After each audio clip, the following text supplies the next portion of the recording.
Et c'est le système qu'il faut changer. Maintenant, ce qu'il y a de particulier, c'est que le système du gouvernement est né en Afrique.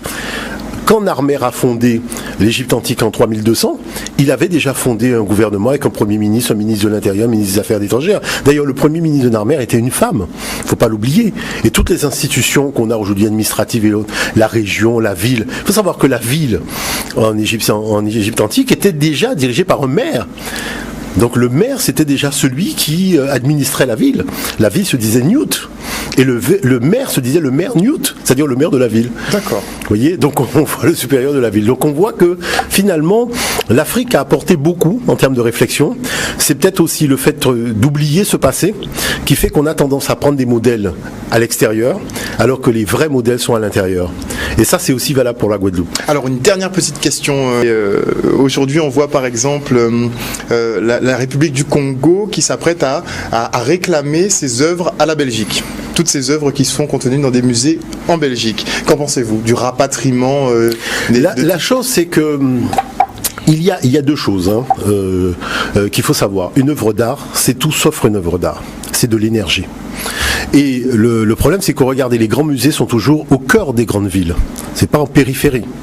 Donc il faut savoir que ces œuvres sont chargées non seulement de l'énergie de la civilisation qui l'ont portée, mais de l'utilisation qui a été faite. Parce que c'était pas des objets de décoration. C'était pour la plupart des objets de culte. Donc à partir de ce moment-là, il y a une discussion un peu vicieuse qui s'organise, c'est-à-dire que sur la problématique du rapatriement, les Juifs, on leur a bien rapatrié leurs biens spoliés par l'Allemagne, par exemple, à l'époque donc de la Deuxième Guerre tribale européenne. Je dirais là-dessus, c'est quelque chose du bon sens, puisqu'on sait que ce sont des objets qui ont été volés. Vous savez, le Bénin est dans la même position. Le Bénin aujourd'hui a un superbe musée, puisqu'ils sont venus, ils ont vu le Memorial Act, ils ont dit, mais justement, on avait ce projet, on va mettre les bouchées d'eau pour y arriver. Moi, j'ai été au Cameroun, j'ai vu un super musée aussi. Vous savez qu'aujourd'hui, il y a de très très beaux musées. J'en discutais d'ailleurs aussi avec l'ambassadeur d'Angola. La chose, c'est qu'aujourd'hui, il y a cette discussion du rapatriement des œuvres d'art, de manière à faire en sorte que ces œuvres d'art puissent avoir un sens. Alors avant, le débat c'était de dire que l'Afrique n'a pas les moyens de la protection des œuvres d'art. Maintenant qu'il y a des musées, on va inventer quoi comme prétexte ? Vous voyez ? Et ça, il faut le savoir, parce que beaucoup d'objets sont des objets qui sont vivants. C'est-à-dire que dans le paradigme occidental, un objet est considéré comme une nature morte. Dans d'autres paradigmes, l'objet est vivant. Ce qu'on parle, par exemple, quand on prend un masque, le masque n'est pas fait pour être posé sur un mur. Le masque, c'est quelque chose qui participe à des rites, à des rituels, à des périodes. Mais bien sûr, il y a des gestes de danse où le masque est là pour magnifier justement un enseignement théologique au sein de cette civilisation. Et c'est là où on voit qu'il y a aussi la problématique des trônes royaux qui sont en Angleterre. Beaucoup de trônes royaux, pour empêcher la problématique de la succession royale à l'époque de la colonisation, on a carrément supprimé le trône royal. Et le trône royal, vous allez en retrouver en Angleterre, vous allez en retrouver aux États-Unis, mais il y a le problème du rapatriement de tous ces trônes-là, ça aussi. Donc il y a toute une problématique de fond qu'il faut tout simplement rendre aux rois africains ce que César a pris et tous ceux qui l'ont suivi aussi. Et ça, c'est quelque chose de très très sérieux. Parce que les meilleurs experts des œuvres d'art africains sont en Afrique. Les meilleurs experts, des gens qui peuvent vraiment expliquer ce que c'est que cette œuvre-là, se trouvent en Afrique aujourd'hui. C'est pas un Européen qui n'y connaît rien, qui regarde donc du haut de ses prétentions un peu de race supérieure des objets, qui va venir nous expliquer ce que c'est qu'un masque africain. Vous voyez, en ayant oublié le principe de base qui est l'humilité. Et quand on se met à discuter maintenant du rapatriement, alors on va prendre les richesses dans le sous-sol africain. Donc là, il n'y a pas de...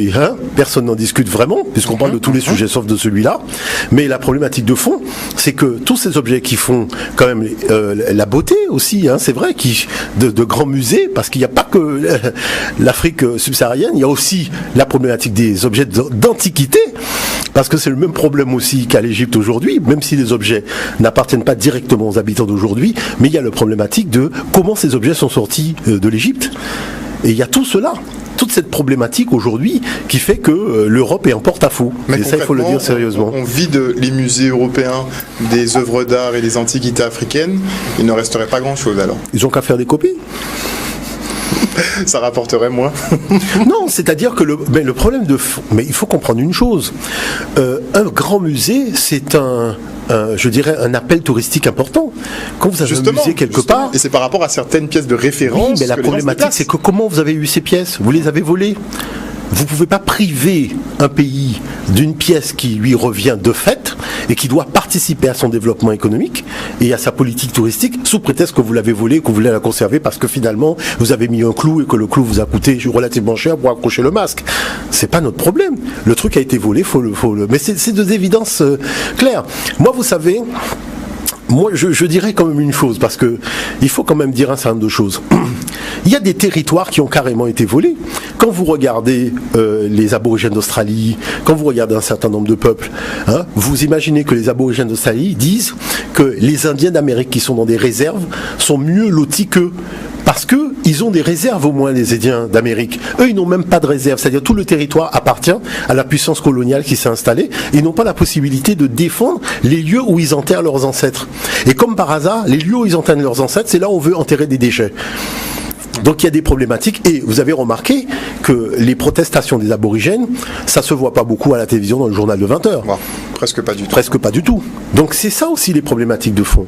C'est-à-dire qu'il y a aussi des terres, des territoires entiers à restituer à des gens qui ont été spoliés. Pas que les œuvres d'art, mais il y a aussi des territoires entiers. Et ça c'est important.